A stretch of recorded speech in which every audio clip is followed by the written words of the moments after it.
hopefully has space. All right, good. So with the no cost benefits, the first thing we always want to remember is you're not going to get paid to deliver no cost benefits. That's what I want to get off to you first off.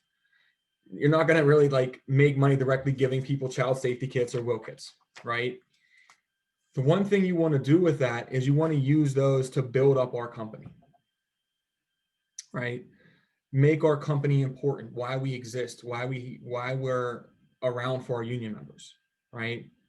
Because our union members pay dues, they get access to programs like this, right? So the no cost benefits, the other thing you want to remember about them is not everybody's going to be interested in every no cost benefit, right? You're going to see some people who like the child safety kit a lot more than they like the will kit or the family information guide, right? What you want to do with the no cost benefits, overall, is you really want to make sure that you're digging kind of digging for information. Here's Bobby, right? You're using the no cost benefits to kind of gather ammunition that you can use down the road in the presentation, if that makes sense, right? So there's 4, maybe 5 no cost benefits that you could go over with somebody. They're the child safety kits, right? Second one is the family information guide. Then you have the AIL Plus card. You also have the will kit. Then you basically have the no cost A, D, and D certificate as well that the union members get. And then they get a no cost needs analysis too. Right? So not every member is going to get every no cost benefit. Right? So there's people that put requests in for will kits. Typically, you're going to make sure you go over the things that apply to them. Now if they have grandkids, you'll go over the child safety kit. They get to go over the will kit, and then the needs analysis, right?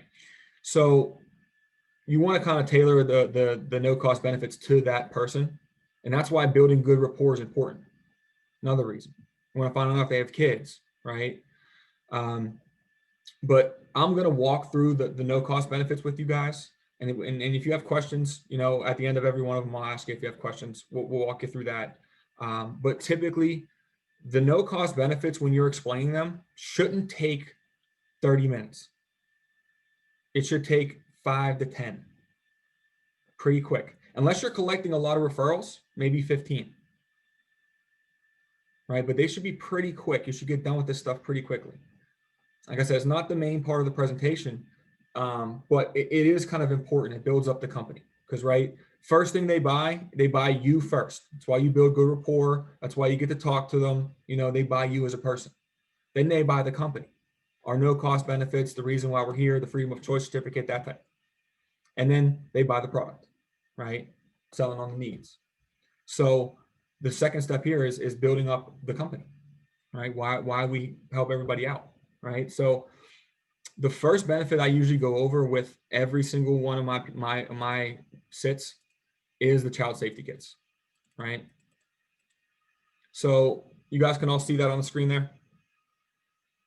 Okay, good. So the child safety kits, and then just so you guys know, here's what they look like on screen. They're in like a plastic bag, and it just folds open. So it's the same exact thing on that screen. Like this is the back end of it, right? And then this is the middle of it. It's the same exact thing on that screen, and it comes with an ink strip, right? Every single one of the kits comes with that ink strip, right? Now, the child safety kits themselves, and this goes with every no cost benefit. You really want to typically do 3 things with every no cost benefit, right? The first thing you want to do is you want to make it important to them, right? You want to give them reasons why this exists, right? Because number one, if they don't see importance in it, they're not going to refer people to get it, right? So the first thing you want to do is build importance. Why the no cost benefit exists. Second thing you want to do is explain the no cost benefit, right? Thoroughly kind of explain it to them. and that includes answering questions. And then the third thing you're going to want to do is collect referrals. Find out who else thinks it's important too, right? So with the child safety kits, there we go. There's Edgar. I was wondering where he's at too. There we go. So with the child safety kits themselves, right? There's about 3 different things I like to throw in the beginning of it. You know, first thing is making sure that they understand why they exist, right? Because last year alone, 450,000 children went missing or got abducted, right? That's a big number. It's 500,000 kids, right? Now, according to the FBI, they have a statistic even in the e-app that if the kids don't come home in the first 24 hours, 93% of the time they don't come home at all, right? That's a crazy, crazy, scary statistic, right? And most of our members live in Chicago or the surrounding areas, right? They could be in 3 different states in 2 hours, right? So it's a very scary thing. Now, the child safety kits are designed to make sure that if something does happen, that the parents have all the information they need to start that search very quickly, right? So the first thing that I make sure they understand that is it takes the sharpest parent or grandparent about 4 to 6 hours to give the police everything they need in this kit, right? Main reason being, if something does happen, typically that first 10 to 20 minutes, maybe an hour, is panic, right? You know, I don't know if any of you guys have kids on here or not, but if you're in a situation where maybe you're at the grocery store and you know, you go to pay, you give them your card, you turn around, the kid's gone. All it took was like 2 seconds and gone. You panic. You know, now they might just be down the aisle, you know, running around, but that minute that you spent apart felt like an hour, right? So that's why this kit's designed. If something does happen, you can make that judgment pretty quickly, right? So I make this kind of personal to them. Now, building rapport, you'll find out whether or not they're going to use these kits, right? Whether or not it's going to be important. You guys have kids, right? You know, people like, you really want to start this off, the child safety kit, with, I'm sure you guys know people with kids, right? That way, when they tell you later, when you ask, I'm sure you guys know people with kids, they already told you yes, right? So normally when you're going over the child safety kits, that's when you want to kind of start with. Like, I'm sure you guys know people with kids, right? Good, good. Well, you're going to love this next benefit. It's actually endorsed by the Teachers and Police Association, right? There's a seal right on the front of it. Endorsed by the International Police Associations. And I always say it's their campaign to get as many of these out as we can. Just preface the whole thing before. So when you're going over it, though, you want to make it personal for the kids, right? So if I was role playing with, I don't know, Roy, you're the first one on my screen. Roy, so these are your child safety kits here. Now, which one of your kids' names, for example, Roy? Janet. Janet. Okay, so you're going to put Janet's name on the front here, right in this first box, and then you're going to put the date it's completed on, right? Okay. Now, on the inside is where you're going to put all the good information, right? So number 1 would be Janet's personal information, right? Anything that makes her unique, or anything that's going to be the same down the road, like the birth date, the name, typically medications, social, blood type, that type of thing. That's all going to be in pen. And then the things that are going to change, like the height, the weight, the eye color, hair color, that'll be in pencil. That way you can erase it and change it, right? Now, number 2 would be a physical description of Janet, right? That's where glasses, braces, scars, birthmarks, anything like that, right? They have a little character here. If there's a scar on the elbow, mark a little scar on the elbow and then write 1 scar on elbow, right? Now, DNA sample. Now, Roy, I'm sure Janet's never bad, right? Oh no. Never, right? You know, so next time she's being bad, instead of grabbing that whole head of hair, right, just pluck 1 or 2 out, and then you could tape it down and use it as a good DNA sample, right? So with a DNA sample, you don't want to cut your hair. You got to pull it from the root, right? So she's usually bad, what, about twice a year? The good thing is these have to be updated about every 6 to 8 months, right? So make sure you get a good DNA sample about every 6 to 8 months. You can tape it down with a piece of tape, Or you can use like a little plastic bag. You know, I know when you buy like a new suit or a new dress, they have like a bag with like little plastic replacement buttons. You can use that. It works perfect, right? And then the fourth part for Janet here would be the fingerprints. So each one of these kits comes with a police grade ink strip. Now, I'm going to let you know right now, the ink strip is non-toxic. It'll never hurt Janet, but it is extremely messy, right? And also it's permanent. So what I mean by that is I want you to do this either outside or before bath time. Because if it gets on their fingers, it'll come right off with soap and water. But if it gets on your table, the walls, the tablecloth, clothes, it's probably going to be there for a good while. All right. So make sure that you have all 10 fingers on there. It's pretty easy to use. You just peel it open and touch each finger and put it on the corresponding spot. All right. So any questions, Roy, on how the inside of the child safety kit would work? No questions. No questions. Pretty self-explanatory, right? All right, perfect. So now the last part of the child safety kit is actually on the previous screen there. It's where the child's photo will go. So to be honest with you, a school photo usually works the best, right? So, and I know usually, I don't know if they still do it nowadays, but I know when I was a kid, they had a photo day and they would send your family like 30 little headshots, and my mom would cut those out and send them to my relatives, right? They still do that or not, but I'm sure you got a million photos laying around and you're going to get a million more too. Just tape one, cut one out, tape it down, keep it updated every 6 to 8 months too, right? Now, here's just some very important tips for you, Roy, as a parent. Number one, teach Janet how to call 911, full name, address, phone number, right? Teaching them about stranger danger, making sure they don't go people they don't know. And then number three is the big one, not putting names on personal items like backpacks or like jackets, things like that. Use initials, right? It's the best way to do it. And basically just some other tips for parents down there as well. Now, do you have any questions on how the child safety kits would work at all, Roy? No questions. Okay, perfect. So God forbid something does happen. What you're going to do is you're going to give this to the police. And what they're going to do is they're going to take a photo of the front, take a photo of the back, send it to every other officer in the area, and they'll get that search started very quickly, right? Now, what I need you to do here for me is I need you to grab your phone because I have some very important information I need you to put into it. Okay, let me know when you're ready. All right, ready? So I want you to open up a new contact. You know, I don't want you to save it as either Child Safe Drew or Child Safe Kits or something like that. Okay. So I want you to put this phone number in it too. It's 1-800-742-6783. And if you ever lose these kits, if you damage them down the road, if you need more of them, that way you have the phone number on there so you can call our office and you can get more sent out to you for free. Okay. Does that make sense? Yeah. Perfect. Okay. Any other questions, Roy?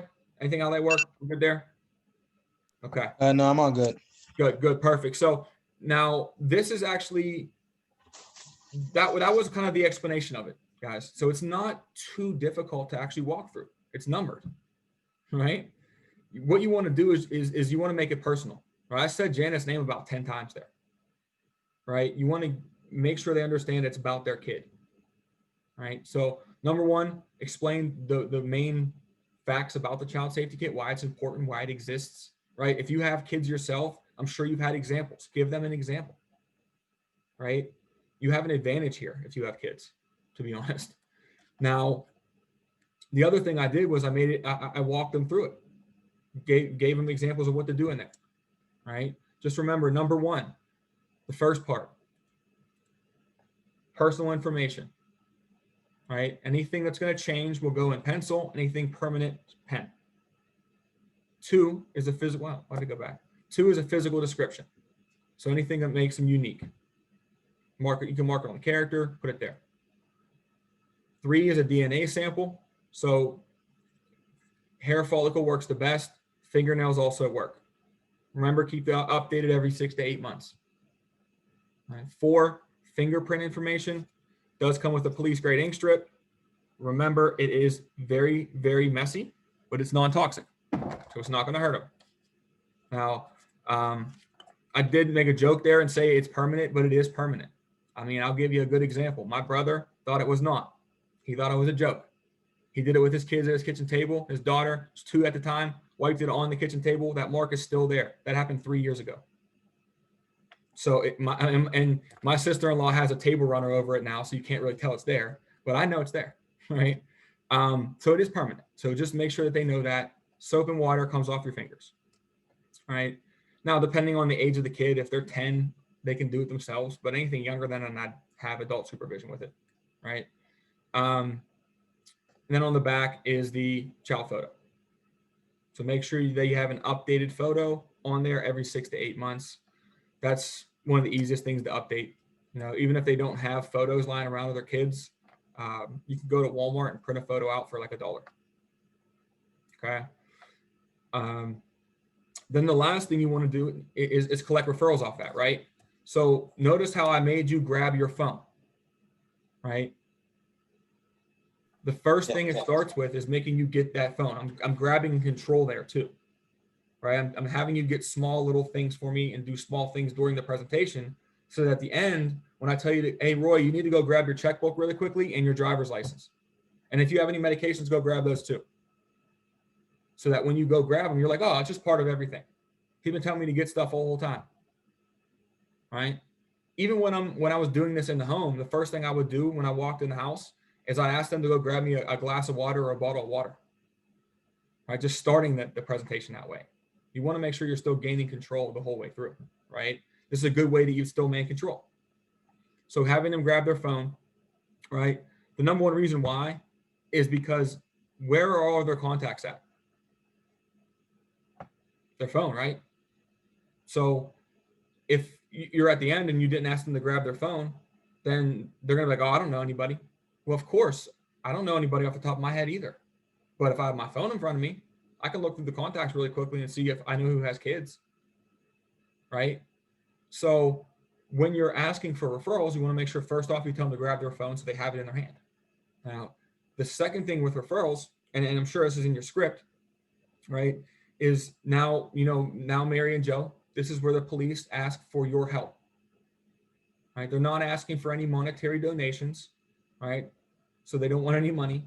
But what they are asking is that you do your part in the community by sponsoring a minimum of 10 of your closest family members and friends to receive their kits at no cost as well, right? Now, the first thing it says after that is it mentions somebody like Joe, I know you said your brother, Mark, had 2 kids as well. Let's start with him. Right, that's called like grabbing the low-hanging fruit. Right, and that only happens if you build enough rapport to know that Mark is his brother and Mark has kids and Mark lives down the road. Right? So if you are effective at building rapport, you can kind of grab 1 or 2 referrals really quickly and really easily and start the process. Right? The hardest thing about collecting referrals is collecting the first one. Once you got the first one, you can start the ball rolling. Right? Now, child safety kits are typically where you're going to get a bulk of your referrals. A lot of people are going to see a need to protect their kids, right? So with that, you just have to ask them to do it. Well, you have to say the words in the script, if that makes sense. Like it's crazy, but it works. Getting them to put one person first starts their brain in motion, right? And when you have that first person, let's say we got Joe's brother, Mark. We got Mark down here. He has 2 kids. Great. Now you got 1 down. You got 9 more spots left. Who else do you know that could use these, Joe? Oh, I don't know. Oh, I don't know. Well, while you have your phone out, Joe, what they say the easiest way to actually make sure everybody that you know gets them is to actually just go through your contacts A through Z so we don't miss anybody. Right? Coincidence, he already has his phone out. Right? Now, the more rapport you're going to build and the better, the more people feel comfortable with you up front, is the more referrals they're going to give you here too. Right? Now, I've had people tell me, I don't feel comfortable doing that, Drew. I don't feel comfortable giving you any referrals. Okay, that's great. No, I understand how you feel. So if they don't, I like to use what's called the feel, felt, found method with this here. You can use it with a lot of things. It's not just here. You can put it in any situation, really. First thing you want to do, it's feel. It's empathizing with them. I understand how you feel, right? I understand that you don't want to refer any people in right now. I understand that you want to, call them first and then let me know, right? Um, the next thing is felt, right? That's putting them in a group with other people, including them with other people, right? I understand how you feel. You're not the only member that ever felt that way, right? So number one, empathizing. Number two, including them. And then in number three is what they found. So the easiest way to do this, feel, felt, found. What they found out through doing this, the most effective way to actually make sure that people have these kits is for parents to sponsor other parents in the community, right? So, maybe the neighbors have kids, nobody else of the neighbors have kids. You mentioned that Billy played baseball.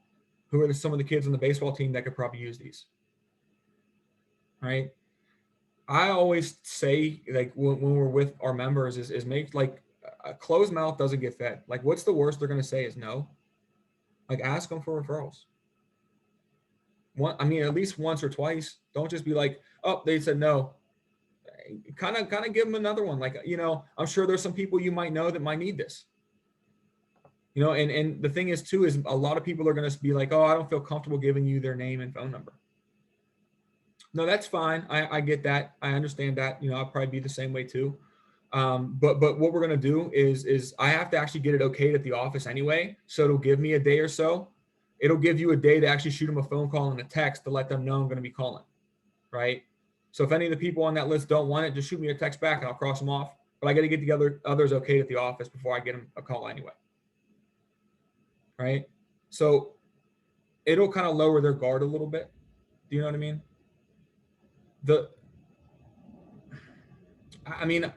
With referrals at this point, is like, you don't want to really press too hard because you still got a lot more of the presentation to go.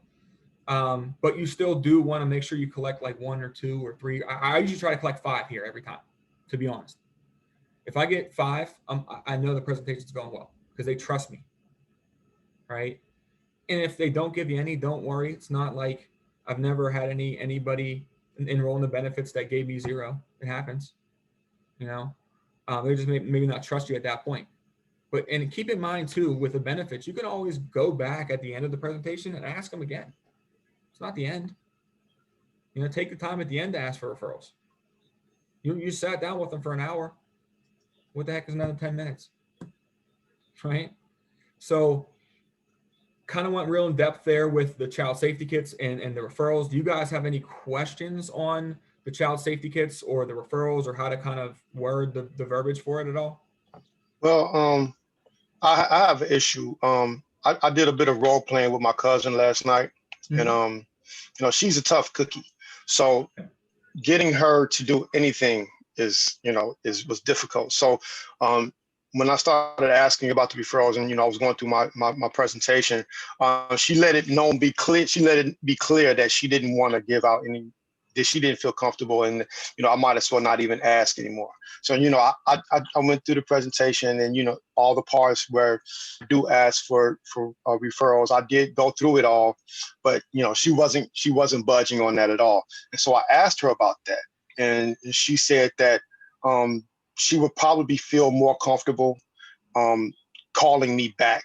Like, she's that type of person. Like, she would feel more comfortable calling me back with some referrals after we get through the presentation and going through the whole life insurance needs analysis and everything. She said she would feel more comfortable if she feels that she's getting what she wants out of the presentation rather than doing it and she doesn't even really know me yet. So she felt like, that's something that if she says no, she don't want you to ask again. So I was like, okay, well, I understand. I get you. Yeah, that it's common. You're going to get people who are kind of not trusting at that point. And it's common. But then again, I've collected 10, 15 referrals. I got 22 out of a house before. If you make it fun for them, if you make it informative, and if they see a reason for it, then they're typically going to refer people, right? So like I said, it's not going to work every time, but the more you do it, the more you say it, the more it will work, right? So it's a funny thing. And the one thing too is they'll typically give you half of what you request. So if you say like, you know, they what they say is they want you to sponsor 10 people, they'll probably give you 5. That makes sense, right?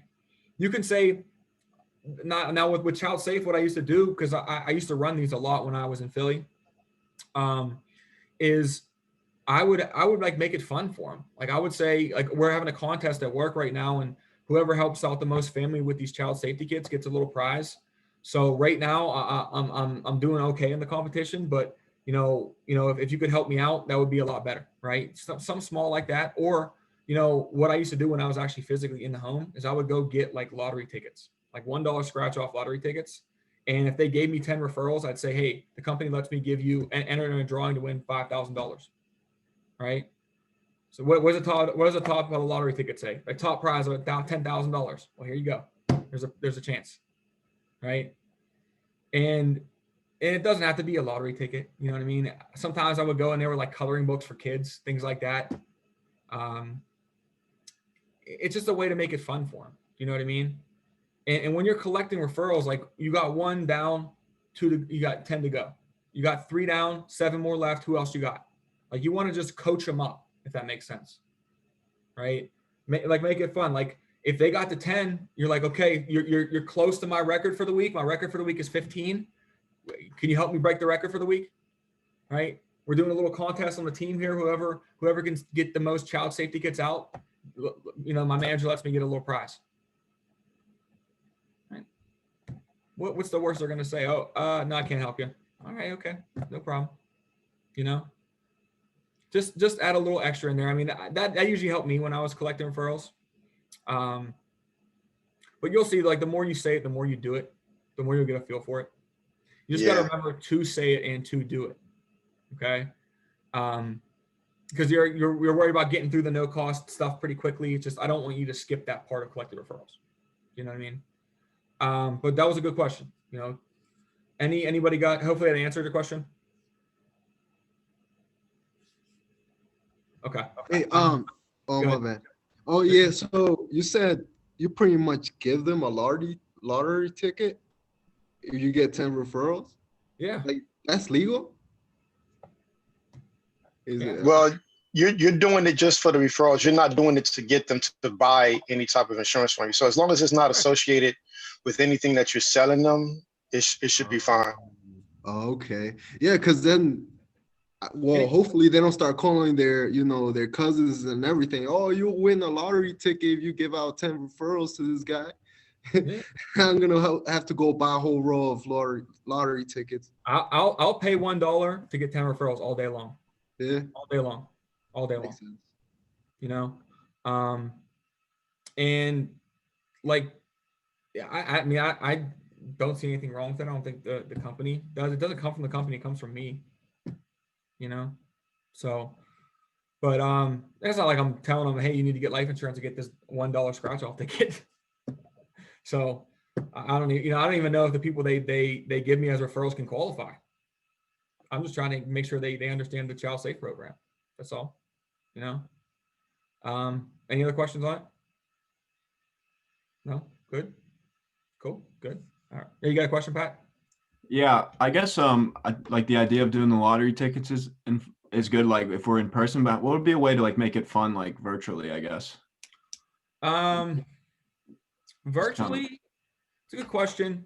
Like I said, maybe the contest. We're having a contest for the team here. Whoever can help the most people out. My personal record for the week is whatever. Give them a free discount card. Somebody told me, I don't remember which supervisor or manager, so somebody said like, because we have to send them things in the mail anyway, that if we have a prize for them, we can put it in the packet that we send in the mail. 100%. Maybe we could send them a lottery ticket out in the mail.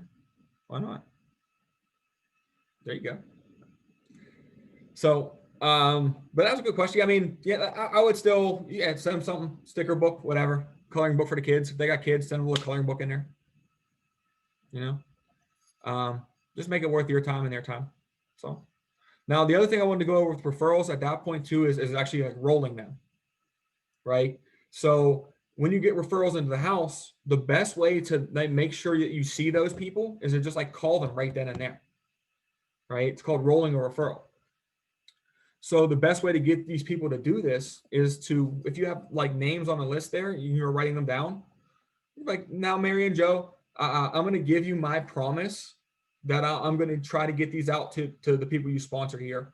Definitely going to take care of your brother here. I got your cousin and then your niece as well. We're going to make sure all those people get their child safety kits.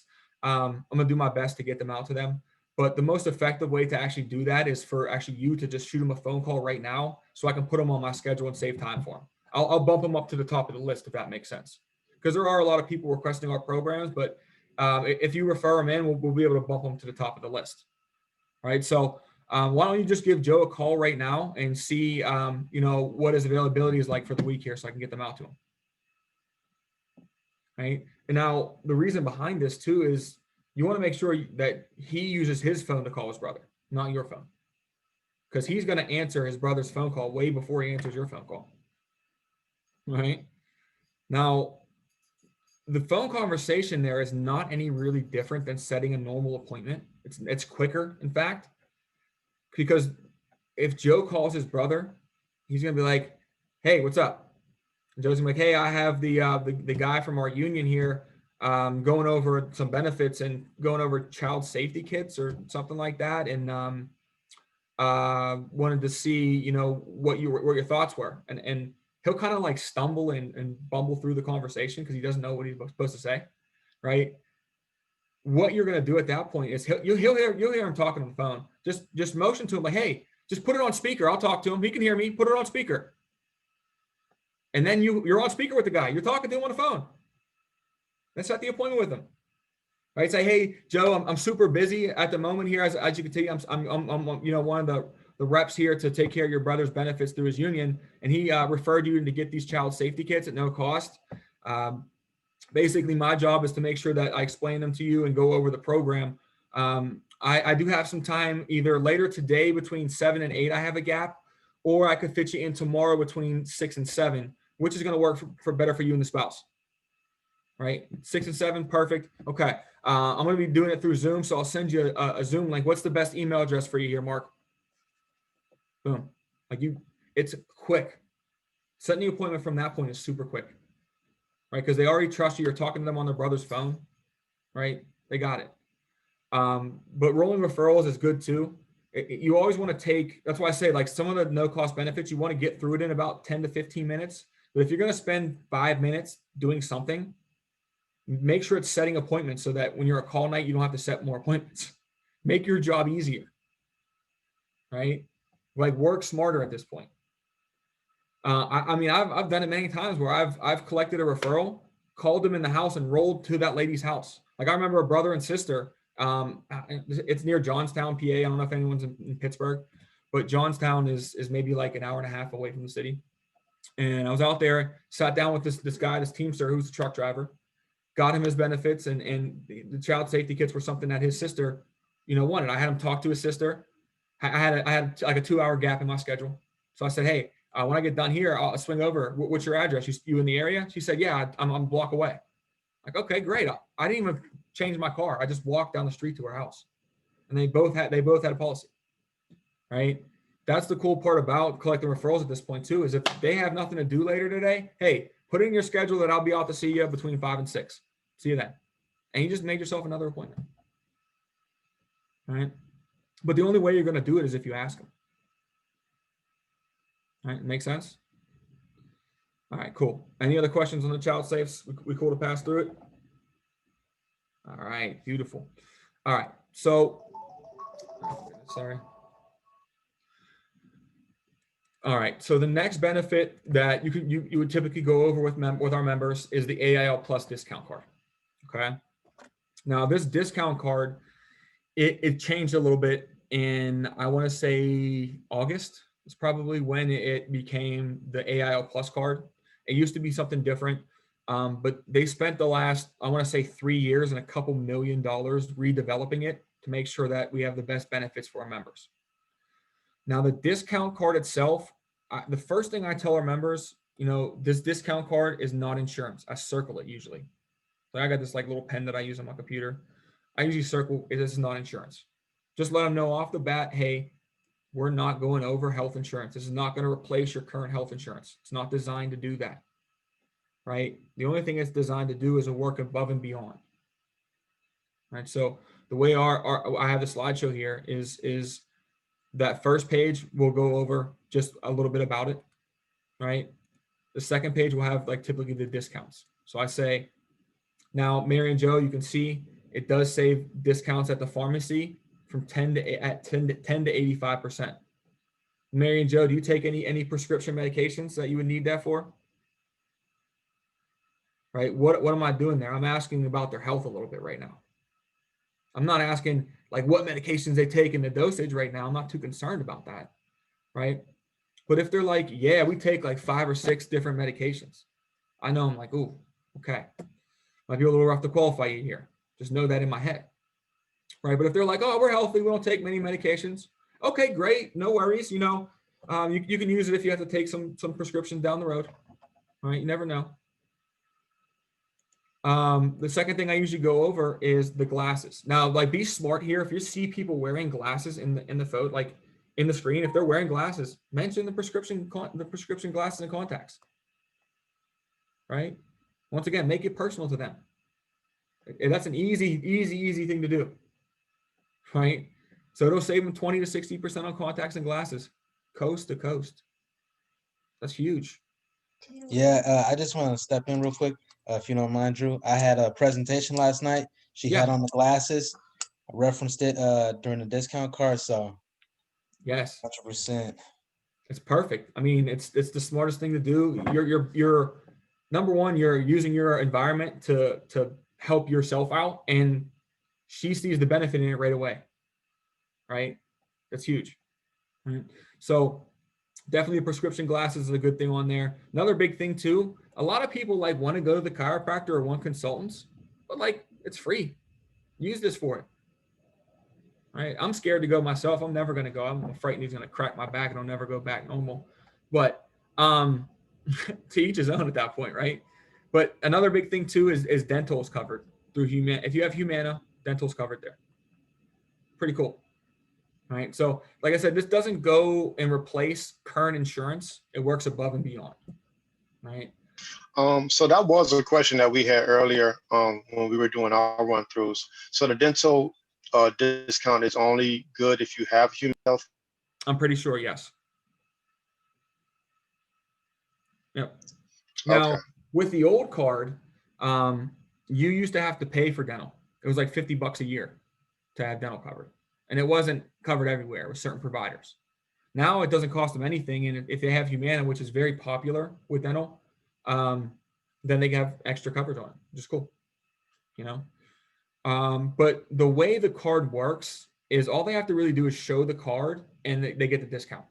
Like they don't have to like go online and fill out a bunch of forms. It's designed to be very simple. It's like a discount card, right? Like if you shop at like Jewel Osco is popular here in Chicago, or like CVS or Walgreens or Rite Aid, they have those little like Advantage card things. If you scan it, it'll save you money. Like those are free to sign up for, and it saves you money. That's the same way this works. Right? The great thing about it is if it can't help you, it can't hurt. You know. And then the third slide that we have is the one that explains how they access the card. Okay. Now this part changed a little bit. From what I understand right now, there's not really any physical cards. What they're doing is they're doing everything virtually. So they'll have everything on the app itself. So they'll have a discount card app. It's called AIL Plus. You guys can download it. It's free. It doesn't cost anything. But to get access to the app itself, they have to have a group ID and a password, right? Now, when you guys are going through the needs analysis with them on the e-app, the top part will say AIL Plus discount program. You'll fill out their email address, their phone number, their address, and their whole address. Then that will, once you complete the application or once you complete the no sale or sale, that information will be sent to home office and they'll send them an email and it'll create a username and a profile for them. They'll use that information in the email to open up the app. Does that make sense? So it usually takes like a day to two, or like do it yourself, make a fake application, make a fake app, put your name and information in there, and then delete the application. Like you know how you can delete one on there. I'll show you guys how to do it if not. And then it'll send you an email in 2 days. Sign up for it, see what you can get on discount wise. Why not? It's free, doesn't cost you anything. And then typically at the end here, I ask them, do you guys have any questions on how the discount card works? It's pretty easy to explain. Once again, we really want to just explain how it works to them, dig a little bit of information health-wise. Like, I don't know, you guys have any prescription medications you're taking or anything like that? You know, but people are mostly pretty honest about that. Just because if you ask it in a certain way, they're like, yeah, I mean, we take a couple medications, nothing crazy. Okay, great. I mean, I say, okay, great to everything. Not because I don't want to be like, we take 50 medications. I'm like, oh, damn. Okay. And I say, oh, okay, great. This might be able to help you out, you know? But you guys have any questions on the discount card, how it works? Anything? It's pretty simple. Like it takes maybe a minute to 2 to go through this one. Pretty quick, right? Now, in the transition from benefit to benefit, it's very simple. It's usually typically the next benefit they had set up for you, or the next benefit the program had for you, not the next benefit I have for you. You want to put it on the system, they, them, right? The union, right? It is a family information guide, right? Now the guide itself, I don't know if you can see, you guys can all see my screen. It's like pretty long. It's a long piece of gray paper, right? And it's when we send it out to them, I fold it in threes, like a trifold, kind of like this is folded up, the same exact way. So, but the way it's on the screen here, it just shows that they can see all of it. And once again, with this benefit, you want to explain why it exists, right? The reason why it exists is because most people have this information that's in here in the house. They have it somewhere. It's scattered. The concern and problem is that once they pass away, their family has to flip through every piece of paper in the house to find it, right? Will might be over here. Bank account information might be over here. Life insurance information, we don't know where it's at. We haven't found it yet, right? So this is designed to make sure all their information is in one location so that they can access it quickly. So this is designed to get them from death to the funeral. Does that make sense? A quick 3 to 5 day process where all that has to get done.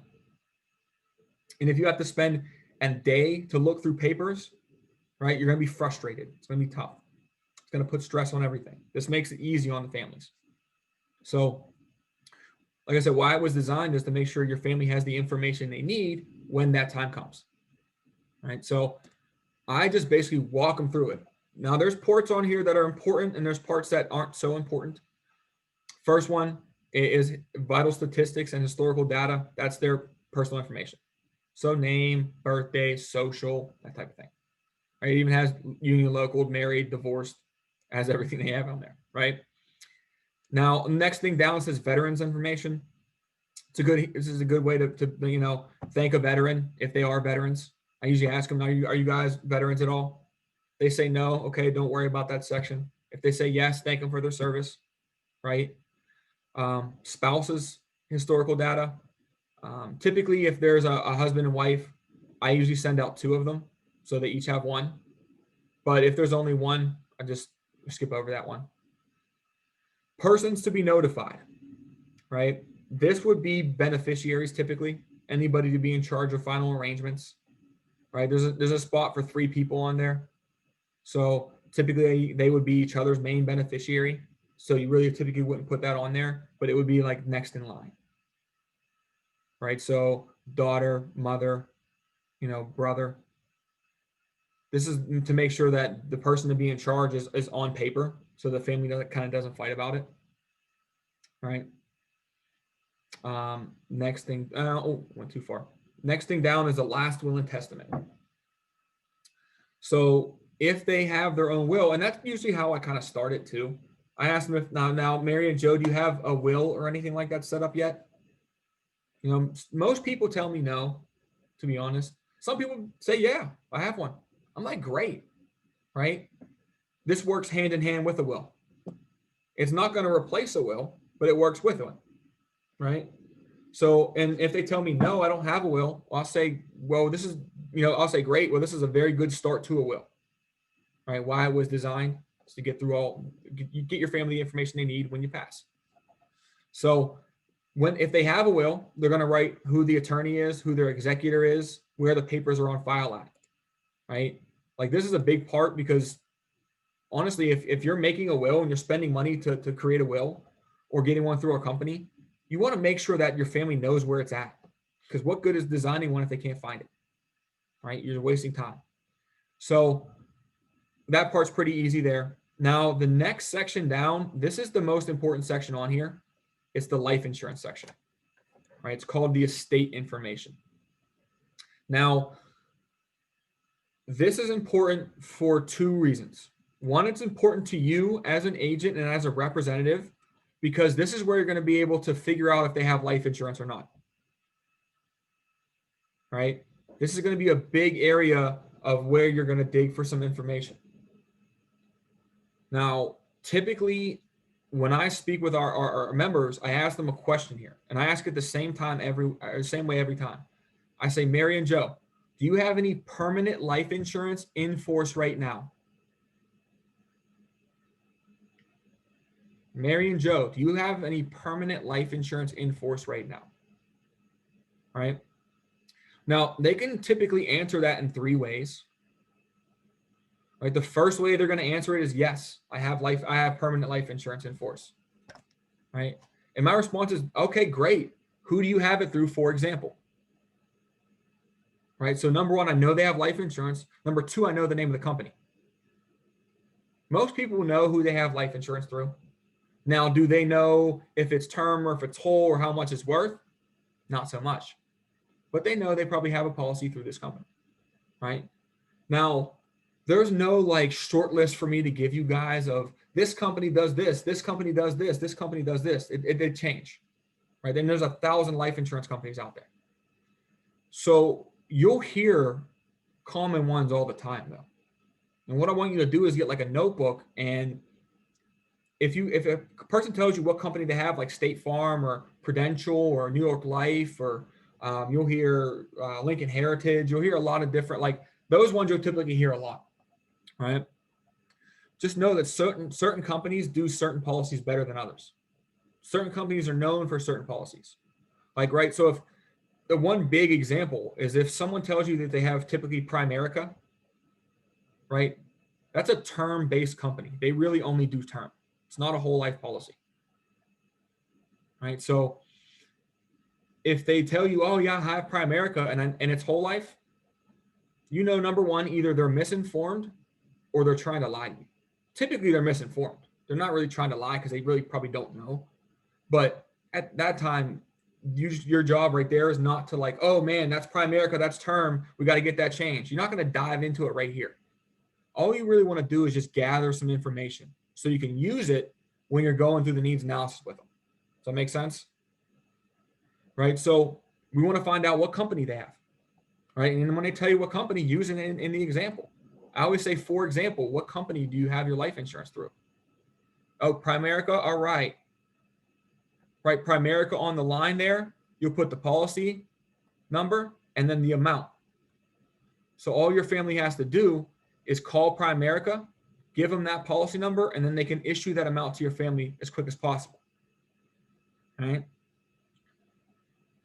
Now, the second way they can answer that question is they can say, no, I don't have any permanent life insurance in force right now. Okay. So my response to that is okay.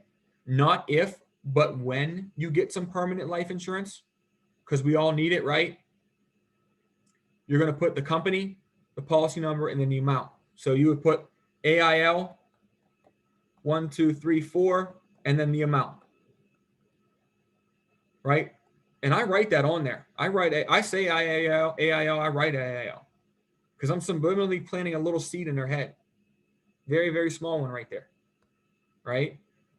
So if they don't have coverage, let them know, number one, oh my God, that's a little bit of a problem.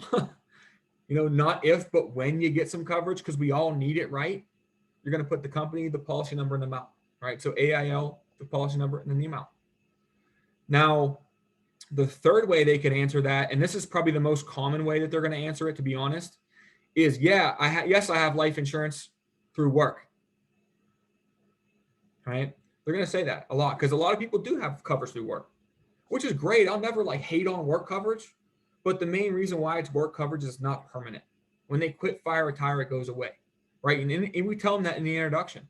You know, if you have coverage through work, it's great to have it, but the problem and concern is once you quit, fire, retire, that goes away, right? So if they say, yes, I have coverage through work, I'm going to be like, okay, great. You see at the bottom where it says group coverage, hospital, medical, that's where you're going to put your work policy, right? Now, do you know who you have it through work? And I bet 98% of people have no idea who they have their life insurance through work from. I'd bet money on that. That's because it's packed and they just take it out of their paycheck. They take $3 to $5 out of their paycheck and they don't even worry about it. They get papers in the mail every year about it and they just throw them in the garbage. They might look at them once or twice and be like, I'm good on that, right? I would never poo-poo on life insurance through work, but at the same point, it's not permanent. It's not guaranteed to pay out either. Those benefits change every year, right? A lot of loopholes in there. And also with work coverage, guys, the one thing people don't really like understand is it's taxable. Because when that company buys life insurance for you guys, do you think they pay with life insurance before taxes or after tax money? Before tax money, right? So they can get taxed on it. All right, so who pays the taxes when it comes back?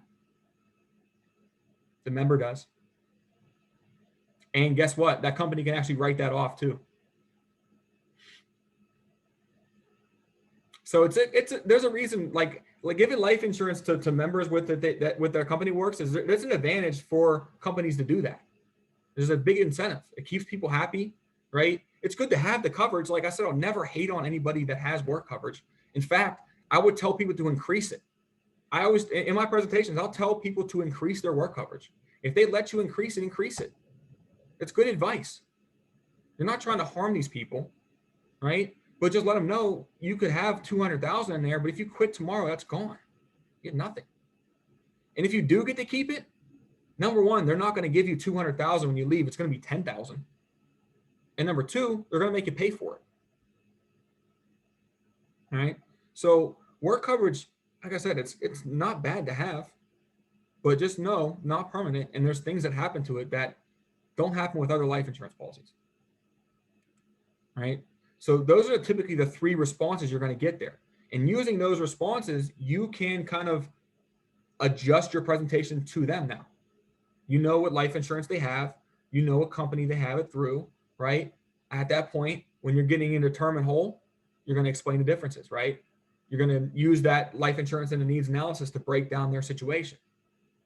So we don't really want to dig into what they have right then and there, not the time for it.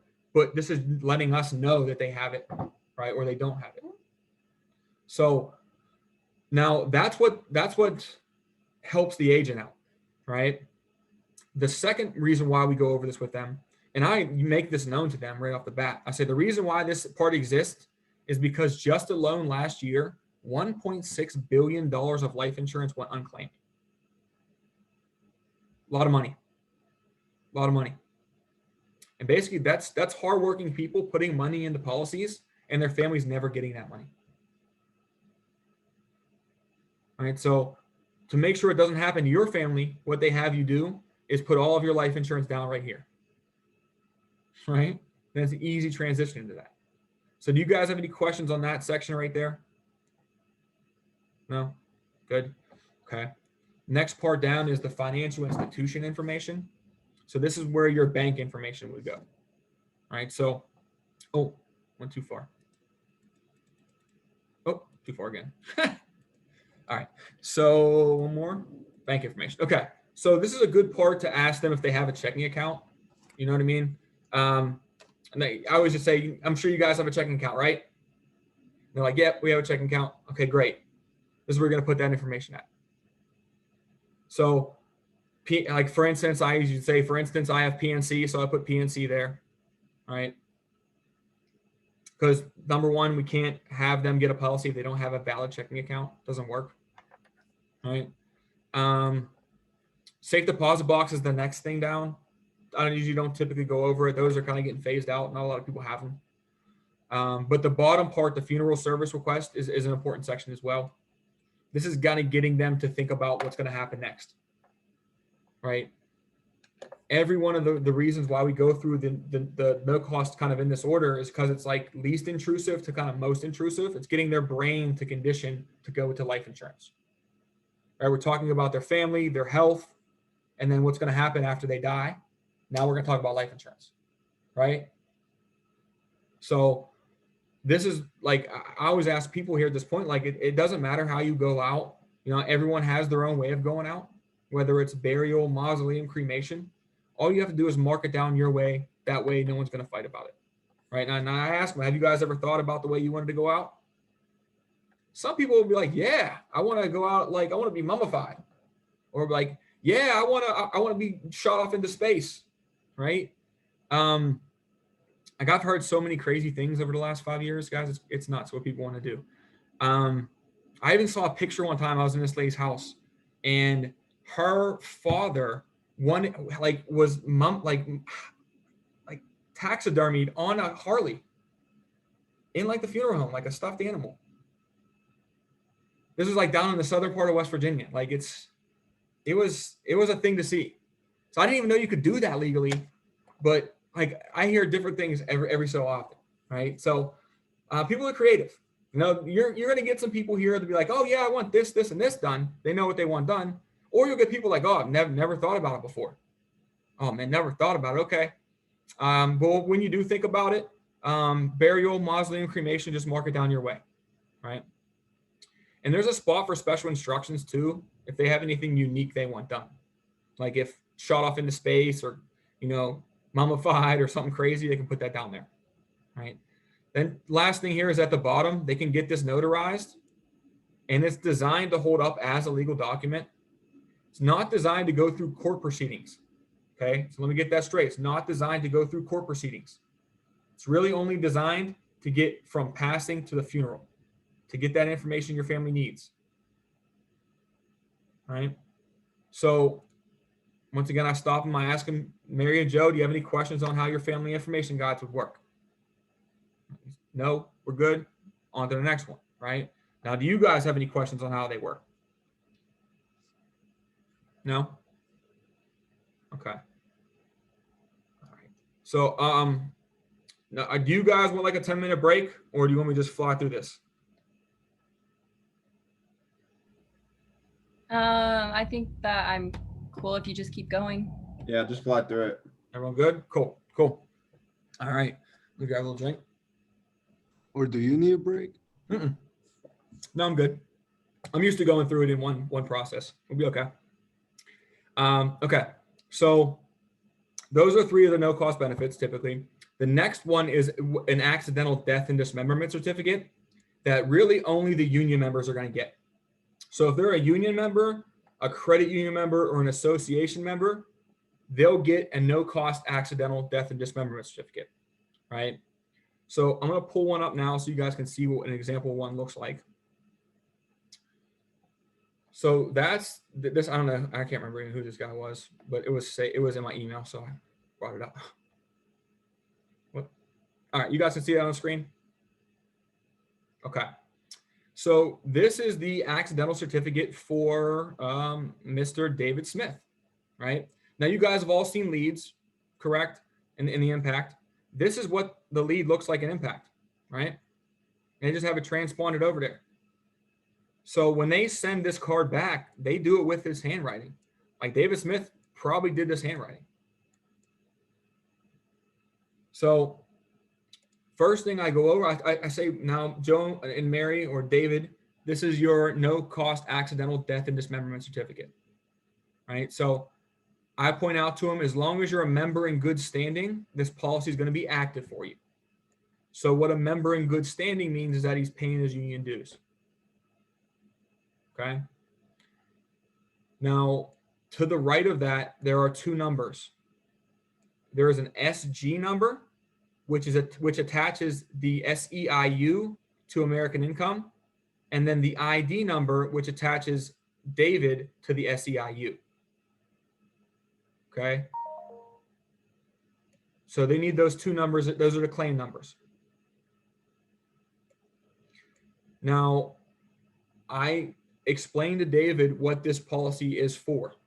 So David, this policy is for benefits for the accidental loss of your life, both hands, both feet, both eyes, one hand, one foot, one hand, one eye, one foot, one eye, right? Anything in that category, $4,000 comes out to you, David, if you're still alive. If you do pass away, the money goes to you. It looks like you named your daughters Amara and Madison as the beneficiaries. Does that make sense? All right. So if he's still alive, if he loses anything but his life, $4,000 comes out to him. Anything, and if he loses his life accidentally, it goes out to his daughters. Right. Now, also, if anything in the category below it happens, if he loses one hand, one foot, or one eye, half that amount comes out. So it'd be $2,000. Make sense? Pretty easy. Now, another big thing I explained to them are the exclusions. So there are some exclusions to this policy, right? Suicide, sickness, voluntary taking of drugs, like acts of war, committing attempting felonies, that type of thing. All right. You don't typically have to read it off to them. They can usually read, right? I just mentioned suicide, sickness, voluntary taking of drugs, acts of war. Then at the bottom is actually where you're going to verify their information at. So when at least our team sends these out to everybody, to our members, and then if you're in the home with them too, what you're going to do is you're going to cut this bottom section off before you send it and keep it at the office for our records. So everything from that red line down stays with us. Everything from that red line up goes to them. Does that make sense? So I got to make sure everything on the bottom here is verified. So David Smith, that looks right on there. Perfect. Same address. Great. Okay. See on this one, it doesn't have date of birth. All right. So we got to get his date of birth. We know it. It's up on top there. So I just make him verify his date of birth with me again. Make him give me information. Right. And then I say, David, now you see there's no spot for a phone number down here? That's probably because your children are underage. Is that correct? Yes. Okay. Now, if something does happen to your children, who would be in charge? Or if something does happen to you and your kids are under 18, who would be in charge? You're going to get that person's phone number, and that's a referral right there. Because you have to explain to this person, if David dies, then this money is going to be coming to you for the kids. Right? So when you're in the home with them, you typically want to get them to sign this and date it, and then you sign it. When you're doing a virtual, not too big of an issue. Okay, because this policy is already in force for them. All right, it's that, like, they're already, as soon as that card comes to our office, it gets printed. It's already in force. We just got to verify the information, make sure it's correct. All right, that's what we're doing at the bottom here. Now, another good way to get referrals from this here is to collect contingent beneficiaries on this. So let's say if, in this instance, it's his kids there, the beneficiaries, and they're under 18. If something were to happen to you, Joe, who would you want to make sure that took care of the kids? It would be the contingent beneficiary, right? So what I tell them is on the back of this little certificate on the bottom is I actually write the name and the contact information for them. So if something does happen, we can contact them and get the claim processed. All right, so you got a referral right there. You can collect two right there too. Ask for two. So what the program, what they have us do is collecting two beneficiaries. They have us collecting two contingent beneficiaries. All right, put it on they, what they have us doing. Right. But it's pretty simple to explain to them. Nothing crazy. And you can see at the top here too, on the bottom, their ID number and their local numbers right here. So they have it transparent from the top. All right. Do you guys have any questions on the AD&D certificate? No? Okay, great. Let me share my I got a screen. question. Yep, go ahead. That policy doesn't expire like the one we give out, right? The only way it stops is if they don't pay their union dues anymore, if they leave the union. Oh, okay. All right. Yeah. Makes sense. Okay. Yeah, as long as they're paying their union dues, they have access to that. Yep, good question. Anybody else? No, good. Perfect. Okay. All right. So that is, basically most of the no cost benefits. The only one you're going to run into is the will kit. Okay. The free will kit program. Now with the will kit itself, when we get, and before we get done here, I want everybody to put their email address in the chat so I can send you, number one, a video link for the will kit. So we have Mr. Mark Zucker, who kind of designed the program, walking you through how it works and the words to say. He gives you a long version of explaining it and then gives you a short version of explaining it. It's about 50 minutes, right? That should be your homework tonight, is look through that. So I'm going to kind of explain the will kit to you guys, but it's going to take that video and another more to really kind of get the grasp of it, if that makes sense. Now, the will kit itself, it does come in two parts. So you can see that there's a blue copy and then there's a green copy, right? The blue copy is the workbook, right? Now, the workbook is designed to mess up. It's designed for them to fix, to change, to replace. Once they finalize it on the blue part, they'll just transpond it over to the green one, get it notarized, and it's an actual will, right? So the blue part is usually what I walk them through. Now, who can't get to the office? I know I got to send Lita some. You're just, basically what you're going to ask your manager to do, your field trainer, is to send you basically a package with all these no cost benefits in them so that you can show your members. I got you, Lita. Don't worry, we'll send it to you. But if you're in the office, swing by the office, grab them. They're in there. Okay. Now, the blue version of it, the workbook, like I said, designed for them to fix, replace, change, mess up. And in the first page on the blue book itself, there's a checklist. It'll give them everything that they need to do before they finalize the will. Right? It's perfect for finalizing it. So now the first thing I let them know in the blue workbook, this page and this page are the same information. It's the same exact words, except over on this side, they're going to explain how to fill it out. And then they have blank lines on this side on where to fill it out. Right? So this side will explain how it works. And it'll give them examples. And then they'll put it over here. And then once it's finalized over here, they'll transfer it over to the actual documents. Because on the documents themselves, there's nothing in there. Right? There's a brief explanation. And I'm going to show you the documents. I don't have this scanned over yet. But the documents themselves, we're going to pull up right now. And I can send you guys a copy of this too if you need it. Where did it go? Oh, here we go. Okay. So you can see, let's go up to the top. Can you see it says will kit, like it's green? Okay, good. So the first page of the actual will kit itself, it'll say, oh shit, too far. It'll say, where is this going? My last will and testament, and it'll put that person's name, of course, whoever is designing it, right? And then page number 3, I'm gonna blow it up bigger so you guys can see it. Boom. There we go. All right.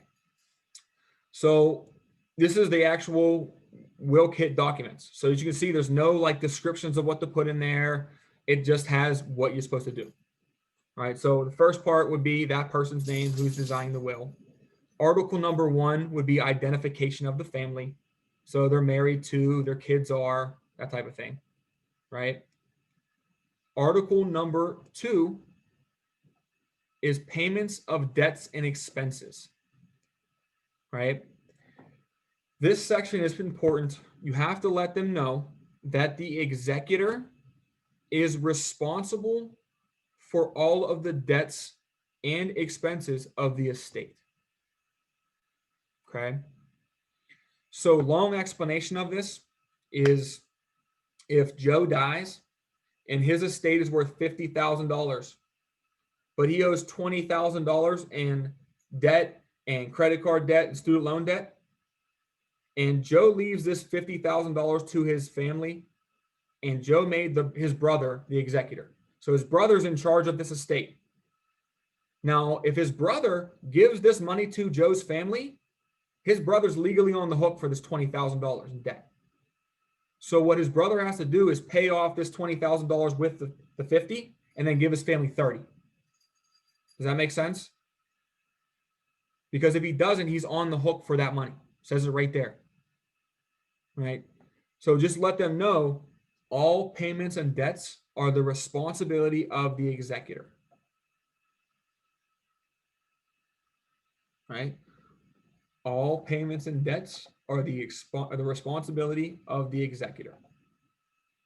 Okay. Now, number 3 is typically what most people think about in a will, giving things away to people, right? Disposition of property.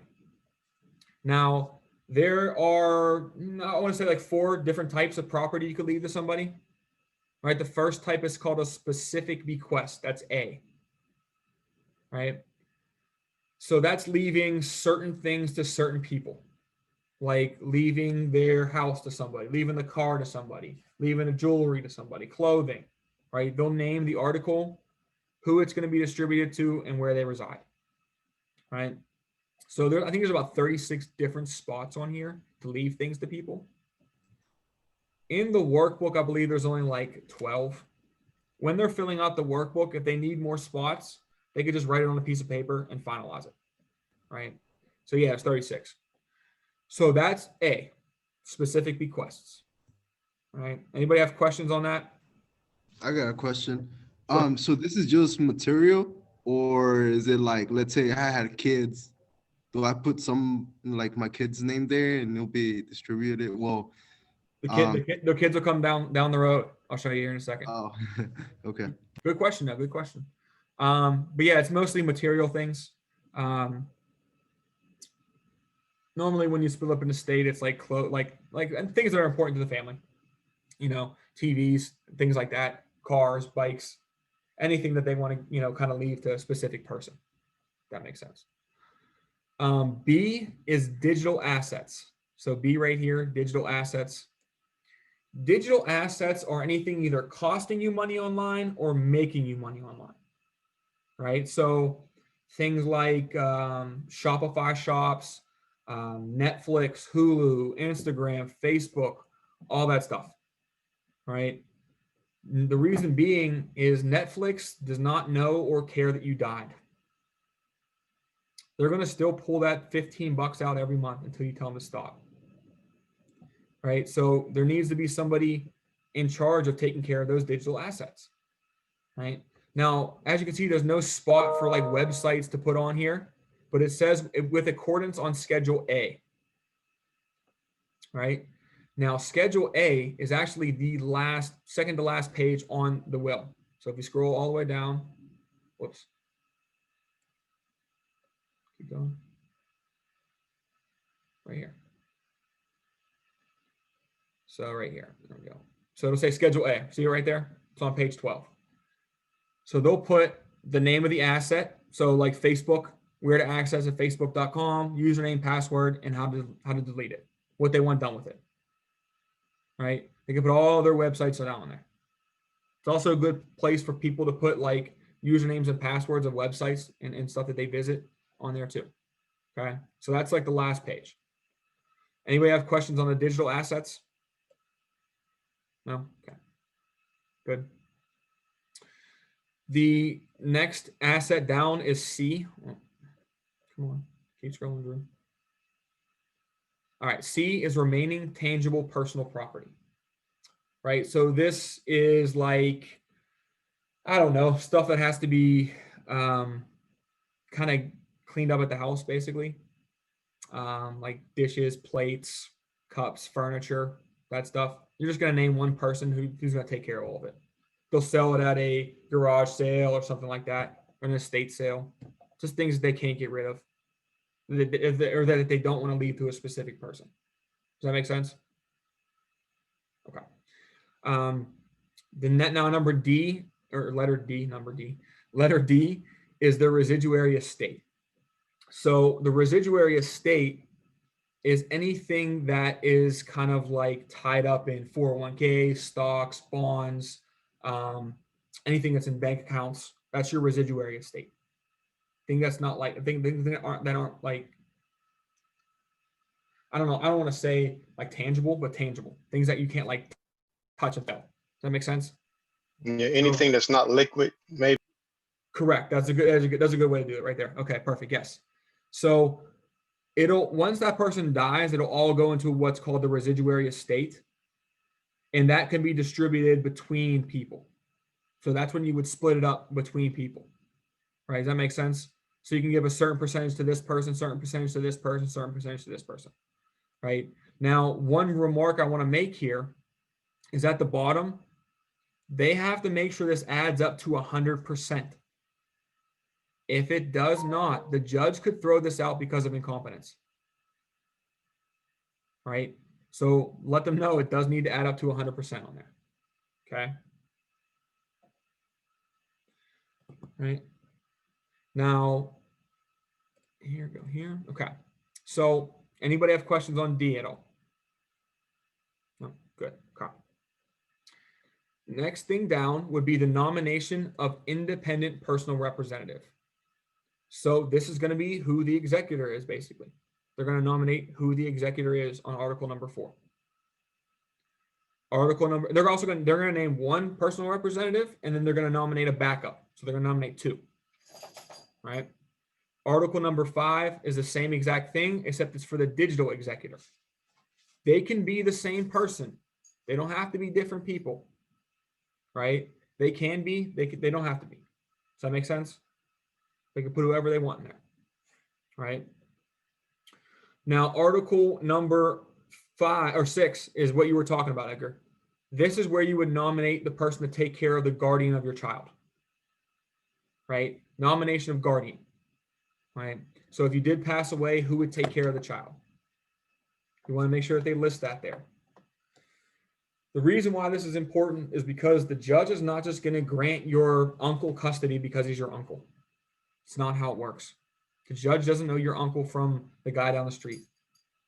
What's going to happen is that kid's going to go into the system and not going to be there for a week or 2 weeks like you think. Probably going to be there for a month or 2 while things get ironed out and paperwork gets processed. Right? So all I really mentioned to our members, and you're not going to run into a lot of people that have kids under 18 at this point, but let them know if they are taking care of grandkids or legal custody of grandkids that they do nominate someone to be in charge of that. Okay. And then number 7 is nomination of pet guardian. A lot of us have pets. We want to leave it to a pet caretaker, someone who can take care of the dog or cats. Like they're parts of our family, like my little dog right here. I can tell he wants to go outside because I usually take him outside about this time. But it's like my son. You know, if something happens, I want to make sure he's good to go. So you can like they can leave, the executor can leave them some money every month to take care of the dog or the cats, right? Make sure that they're safe. No, and then the next couple articles here, there's nothing for them to fill out, but this is where they would see what powers the representatives had, right? Power to administrative state and the independent administration, right? Take a couple minutes to read through these. You don't have to go over them with them. Article number 9 is the digital executor's powers, what they can do as well, right? Article number 10 is special directives. This is where they would put where they want buried, how they want to go out, what they have set up funeral wise, what their life insurance, they can put their life insurance policies in here as well. I want this policy distributed to this person, right? So they can do that. This, when you look at the actual workbook, it'll give them a bunch of good examples to put in there. Okay. Most of it's tied to the funeral and what happens after death. Does that make sense? Okay. Article number 11, another couple miscellaneous provisions, have them read through those. Once you get to page, what is it, page 8, 7, page 7. Once you get to page 7, this is where you're going to have the notary sign it, right? Now, a notary has to sign this, and they have to have 2 witnesses as well that sign this, right? So typically what I tell people to do is, this is another good way to find out if they have a bank or not, right? Now, I would say now, Mary and Joe, I don't know who you bank with, but I use PNC, right? At PNC, they have a notary public on hand. And what they'll do is just grab 2 bank tellers and come witness this. So who do you bank with, Mary and Joe? And they tell me, and I say, okay, great, we work with them too. And they probably have a notary on hand. Guys, I bet most banks have notaries on hand. They notarize stuff every single day. And the one thing I want to let you know is witnesses in this case should not be like family members or cousins or anybody like that. It should be people that don't have any repercussion to this will, because they don't. There's not like legal repercussion for these people being witnesses. They're not going to get in trouble for it, right? They're just going to, it just states that the notary was not the same as the person that signed it. Does that make sense? Okay, good. Down here. The next page down is actually where the living will is going to start. Okay. So these documents are a will and a living will, right? Now, do you guys know the difference between a will and a living will? No? Okay. I'm going to explain it. And that's the same thing I ask my members. I say, now, do you guys know the difference between a will and a living will? And most people don't know. It's okay. It's not common, you know. The main difference between a will and a living will is one you're alive and one you're dead, right? With the living will, you're alive. Also with the living will, it states that you have like a terminal condition, an end state condition, or like a persistent vegetative state. So you're not able to like make decisions for yourself. Does that make sense? So this would kick in if that happened, right? So what they're going to do is put their name on the top line here. A would be the lifelong procedures. So it'll say that if I have these end state conditions, this is going to happen, right? They can put requests down here. See, it says C-section requests, a lot of them. This is what they can do, what they want done. Like if they're in this position, please keep me on life support for as long as possible, or don't put me in the ventilator, right? When you look at the actual workbook itself, like I'll some examples in the workbook. Let's see what they have in here. So it has, based on my religious beliefs, I do not want blood transfusions, like things like that, right? I do not wish to receive chemotherapy, right? I do not wish to be resuscitated, right? So they can put everything in there in front of the sun. Then if we scroll down a little bit further, it does continue. This is where they're going to nominate the surrogate. So someone to take care of them while they're in this state, right? So who's going to take care of them? Now, at the bottom here, you can see there's 2 alternates. So they're going to name 1 primary and 2 alternate surrogates. So there's 3 people listed here. The other part that's important here in the living will is the limitations, right? So they can limit what the surrogate can and can't do. If they give all the power to the surrogate, it's on them. But if they tell them they don't want this done, don't want this done, don't want this done, then they got to abide by that. Does that make sense? And then basically the last page here, number 11, that's where they're going to once again get 2 witnesses and a public notary to sign this as well as themselves. And then page 12, I showed you already, Schedule A. And page 13 is more of Schedule A. And that's the will kit. Now, with the will kit itself, once I get done explaining them how it works and I answer their questions if they have any, the next thing I do is I tell them what they need to do with this will kit. So what you guys need to do is once you finalize this, you're going to make at least 4 copies. You're going to give 1 copy to your executor. You're going to keep one copy with you at the house. You're going to give a copy to your lawyer or attorneys or your law team or your firm, whoever you deal with there. And then you're going to also give one copy to your healthcare provider so that multiple people have the same information. Does that make sense? All right. Now, do you guys have any questions on the will kit at all? No? Pretty easy? Pretty good there? Okay, great. Great. Now, the transition typically from those is into the last no cost benefit, which is the needs analysis, right? And that's kind of what the training class next week's going to be getting into. So I don't want to like spoil things for you on it. But has everyone downloaded eApp here? No, everyone got, most people got eApp? No? I have it, but it's not working correctly. It keeps giving me errors in it. It just doesn't start up the right way. Okay. The only reason why I say that is because with eApp, there's videos on explaining these benefits to them. Like the reason why eApp was designed is for us to just take eApp into the house with them and show them the program. Like there's videos. When you go into eApp, you'll click an introduction video. It'll play the introduction video. And I'm here, shit, I'll just show you. We'll make it easy. Take 5 minutes, and then I'll let you guys take a break before. I know everyone has team meetings today at 3:30, so I'll give you guys a little break before that. All right, so let me pull up eApp.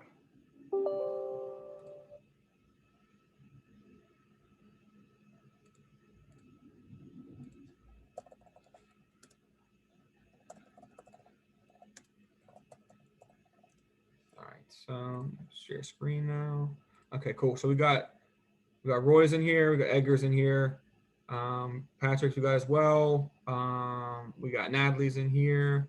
We just need Bobby's, and I have Liva's. Okay.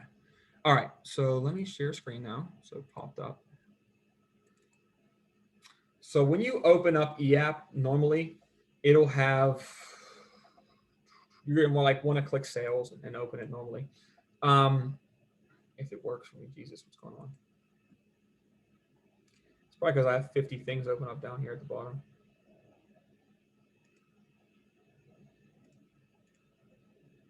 There we go. Okay. So kick me out of there, but it's okay. Pop back in here. All right. So when eApp pops up, normally it'll start with this screen right here. So you're just going to click Start Presentation. Just put some fake information in. Doesn't have to be real. Right. And I was going to put training sale just because you're going to be messing around with it. Then the family status over here, when you're doing a real presentation, you'll kind of know what it is, but for now, it doesn't matter. You'll put whatever you want on there. And then group name is what kind of lead it is. So if it's like a will kit, you'll put FWK, free will kit, child safe, CS, it's a union, put their union local, like IBT 250. All right. So you're going to click next there. And then it'll bring up basically, like you guys can see that on there. It says unions, referrals, child safe, POS. Okay. So you'll click one of those depending on what type of lead it is, right? If it's a union, you click union and it'll play like a video. This would be like the introduction video if you were sitting down with somebody face to face, right? But just for now, you guys can hit the next button at the bottom and then another video is going to pop up. This goes into kind of us giving back to the community, food drives, things we do within the Company of American Income. And you can just click down at the bottom, click next, and hit continue, right? Now, the next thing that's going to pop up is a recruiting referral. So if you know someone that wants to work here, you can put their information in. I would say give your recruiting referrals to your managers, let them handle it that way. It's easier. Next thing you pop up. Now, once you click continue there, this is where the no cost benefits are going to be. So if you click the group A, D, and D, it'll play a video about the A, D, and D certificate, right? It'll show them how it works. Same with the child safety kit. It'll walk them through the child safety kit.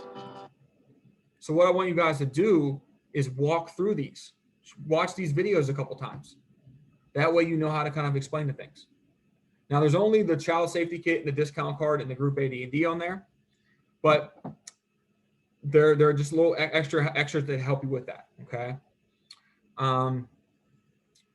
But I mean, I really don't have much else for you guys. I usually kind of fly through everything and get you what you need to get information wise. You guys have any questions for me at all? Anything that you want to know? No? Okay, good. That's fine with me. I'm okay with that. You just did a really good job of explaining is all. Okay, that's good. But once this uploads to the cloud too, I'll be able to send it out to you guys. So you'll have a copy of it. You can read, you can look through it again and watch it again. And then give me a couple minutes to get the will kit stuff ready for you, and I'll send you guys over an email here. Okay. But I mean, other than that, I know our team has a team meeting at 3:30. Lita, I'll send you the link. But I know you guys will probably have team meetings here shortly, it being Thursday. Yeah. When we get on the phones and getting that rocking. So good luck with that, guys. Let's have some fun today on these phones. People are gonna be home for the weekend here. So let's enjoy that, guys. Go have some fun for the next hour or so. I know ours is at 3:30, so take a break, get some lunch if you haven't done that yet, and just get ready to hit the phones tonight. All right. Hey, Drew. Yeah. You said we should tell them to make 4 copies of the free will kit. I missed one. So I got executor, lawyer, healthcare provider. What was the other one? And then keep one at their house. Yeah. Okay. All right. Yep. All right. And thank you. No problem, guys. I'm just writing down emails right now so I can send this stuff out.